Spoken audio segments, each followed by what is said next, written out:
नमस्कार मित्रांनो व्हिडिओमध्ये तुम्हा सर्वांचे स्वागत आहे। तर आजच्या या व्हिडिओमध्ये मित्रांनो आपण बोलणार आहोत एका जबरदस्त सिरियल विषयी। मित्रांनो स्टार प्रवाहाच्या सगळ्याच सिरियल खूप जबरदस्त असतात, परंतु त्याचपैकी एक सिरियल म्हणजे लग्नानंतर होईलच की प्रेम। मित्रांनो मालिका सध्या प्रचंड गाजत आहे आणि TRPच्या नंबर 1 लिस्टमध्ये आहे। मालिकेमधील कॅरेक्टर देखील खूप फेमस आहेत, त्यामुळे आजच्या व्हिडिओमध्ये आपण एका कलाकाराच्या खऱ्या आयुष्याबद्दलची माहिती घेण्याचा थोडासा प्रयत्न करणार आहोत। जर मित्रांनो तुम्ही स्टार प्रवाहावरील इतर मालिका पाहत असाल किंवा लग्नानंतर होईलच की प्रेम ही मालिका पाहत असाल तर या व्हिडिओला शेवटपर्यंत नक्कीच पहा। महत्त्वाची माहिती तुम्हाला व्हिडिओमध्ये मिळणार आहे, जे ऐकल्यानंतर कदाचित तुमच्या पायाखालची जमीन सरकू शकते। चला तर मित्रांनो व्हिडिओला सुरुवात करूया। तर मित्रांनो आजच्या व्हिडिओमध्ये दिसणार आहे आपण पार्थ विषयी जाणून घेण्याचा प्रयत्न करणार आहोत। मित्रांनो साधा बोळा दिसणारा पार्थ आहे तरी कोण आणि याचं नाव काय आहे पुढे मी तुम्हाला सांगत आहे। मित्रांनो पार्थचं जे खरं नाव आहे ते विजय असं आहे आणि सरनेम जे आहे ते आंधळकरच आहे। संपूर्ण नाव पार्थ आंधळकर असं आहे। त्याचा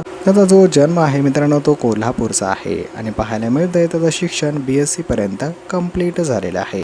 मित्रांनो त्याचं वय 2026 प्रमाणे 34 असं सुरू आहे आणि रिलिजनने तो एक हिंदू मुलगा आहे। मित्रांनो पाहायला मिळतंय की सध्या त्याचा मॅरिटल स्टेटस की तो सध्या मॅरिड आहे आणि एक छोटी मुलगी देखील त्याला आहे मित्रांनो। आणि आपण जाणून घेऊ त्याचे काही छंद। तर मित्रांनो छंद पैकी एक असा आहे त्याला एक स्विमिंगचा छंद आहे आणि एक ट्रेकिंगचा भरपूर असा छंद आहे। पाहायला मिळते की पार्थला आयुष्यात अनेक पुरस्कार देखील मिळालेले आहे। पिंकीचा विजय असो या मालिकेमध्ये त्याने खूप लोकांचं मनोरंजनही केलं होतं। तर मित्रांनो हा पार्थ तुम्हाला आवडत असेल म्हणजेच विजय आवडत असेल तर नक्कीच व्हिडिओ लाईक करा आणि चॅनलला सबस्क्राईब करा। धन्यवाद।